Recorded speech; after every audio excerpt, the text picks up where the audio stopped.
आज का टॉपिक है supply and demand zone. Supply and demand zone draw कैसे करें और ट्रेड कैसे करें। डिमांड एंड सप्लाई जोन हमें मार्केट में रिवर्सल्स को आइडेंटिफाई करने में हेल्प करते हैं। यानी हम ये पता लगा सकते हैं कि प्राइस कहाँ से ऊपर जा सकता है और प्राइस कहाँ से नीचे आ सकता है with the help of demand and supply zone. और ट्रस्ट मी फैमिली, ये सपोर्ट एंड रेजिस्टेंस से बेटर काम करता है। सो बिना स्किप किए वीडियो को एंड तक जरूर देखिए। वीडियो पसंद आए तभी वीडियो को लाइक करें, वरना अपना फीडबैक हमारे साथ कमेंट के माध्यम से शेयर करें। नाउ बेसिक से स्टार्ट करते हैं। What is demand and supply zone. देखिए, demand and supply zone support और रेजिस्टेंस लेवल के थ्योरी से थोड़ा एडवांस है। अगर आप चार्ट पे देखो तो ये हमारा सपोर्ट लेवल है जहां से प्राइस ऊपर गया है। सो हमने यहाँ एक सपोर्ट लेवल ड्रॉ किया इस उम्मीद में कि प्राइस वापस जब इस लेवल को अप्रोच करेगा तो प्राइस वापस यहाँ से ऊपर चला जाएगा। आइए आगे देखते हैं क्या होता है। बट प्राइस यहाँ पहुँचने के पहले ही ऊपर चला गया। तो इस सिचुएशन में हम देखते रह जाते हैं कि प्राइस यहाँ आएगा और हम खरीदेंगे, पर प्राइस पहले ही ऊपर चला जाता है। नाउ द क्वेश्चन इज, हमें ऐसे सिचुएशन में क्या करना चाहिए। तो ऐसे सिचुएशन में हमारे पास एक ऑप्शन है कि हम इसका डिमांड जोन पता करें। सो अगर इस चार्ट को देखें तो ये हमारा डिमांड जोन है, ग्रीन वाला। अब आप देखिए, डिमांड जोन में हमारा प्राइस आया और प्राइस ऊपर चला गया, यानी सपोर्ट तक नहीं गया पर डिमांड जोन तक आया और प्राइस ऊपर चला गया।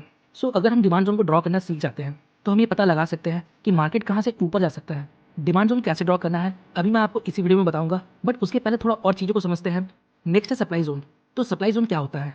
यहाँ हमारे पास चार्ट पे एक रेजिस्टेंस लेवल है और हम यहाँ ये उम्मीद करते हैं कि प्राइस वापस इस लेवल को अप्रोच करेगा और यहाँ से रिवर्स होगा। बट हमारा प्राइस जब दोबारा ऊपर गया तो वो इस लेवल तक पहुँचने के पहले ही रिवर्स हो गया। और प्राइस रिवर्स कहाँ से हुआ।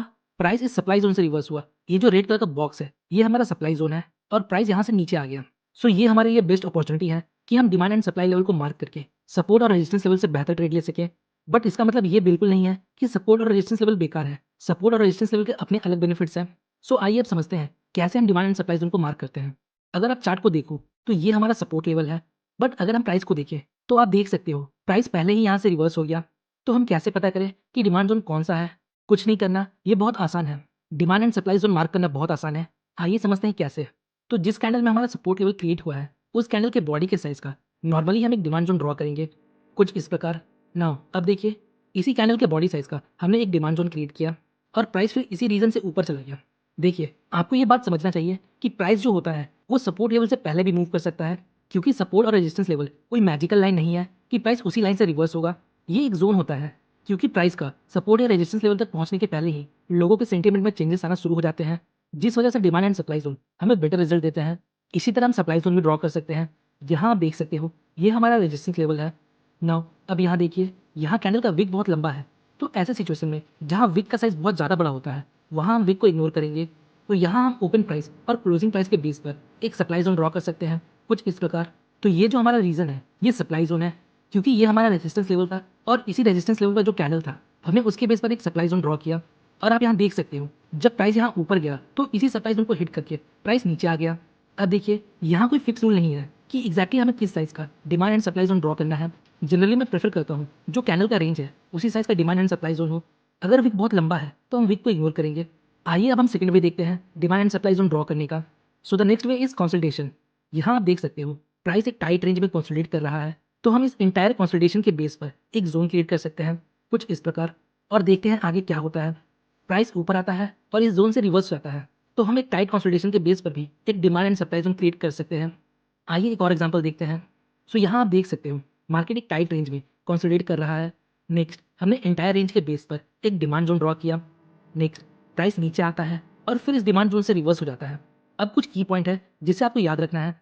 देखिए, कोई भी डिमांड या सप्लाई जोन अगर दो बार से ज़्यादा टेस्ट हो जाता है, मतलब अगर प्राइस उस जोन पर दो से ज़्यादा बार टकरा चुका है, तो फिर अब demand and supply zone weak होने लगता है, मतलब यहाँ चांसेस है अब ये जोन ब्रेक हो सकता है। तो यहाँ तक हमने demand and supply zone draw करना सीख लिया। अब बात करते हैं हमें ट्रेड कैसे करना है। देखिए, हम सिर्फ डिमांड एंड सप्लाई जोन के बेस पर कोई ट्रेड नहीं ले सकते। इसके साथ हमें अदर मैथड और कन्फर्मेशन का यूज़ करना है, जैसे मल्टीपल टाइम फ्रेम एनालिसिस, जिसमें हम बड़े टाइम फ्रेम में डिमांड एंड सप्लाई को मार्क करते हैं और छोटे टाइम फ्रेम में रिजेक्शन और पैटर्न के बेस पर ट्रेड लेते हैं। फिर कैंडल स्टिक, और इसके साथ हम टेक्निकल इंडिकेटर का भी यूज़ कर सकते हैं।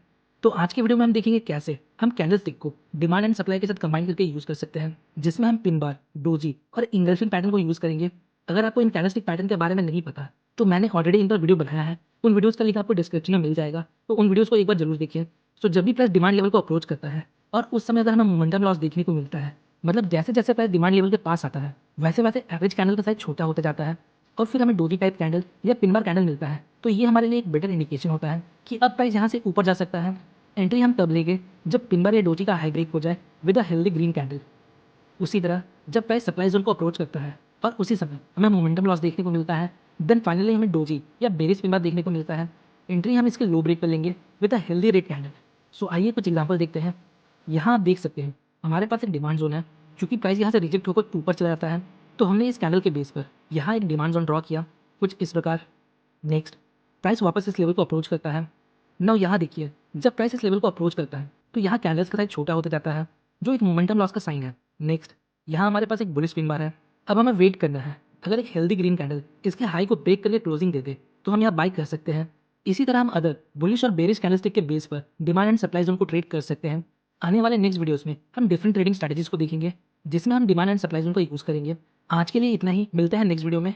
होपफुली गाइस आपको इस वीडियो से थोड़ी इन्फॉर्मेशन मिली होगी। अगर आपको वीडियो इन्फॉर्मेटिव लगी तो वीडियो को लाइक और चैनल को सब्सक्राइब जरूर करें। मिलते हैं नेक्स्ट वीडियो में, तब तक के लिए बेस्ट ऑफ लक फॉर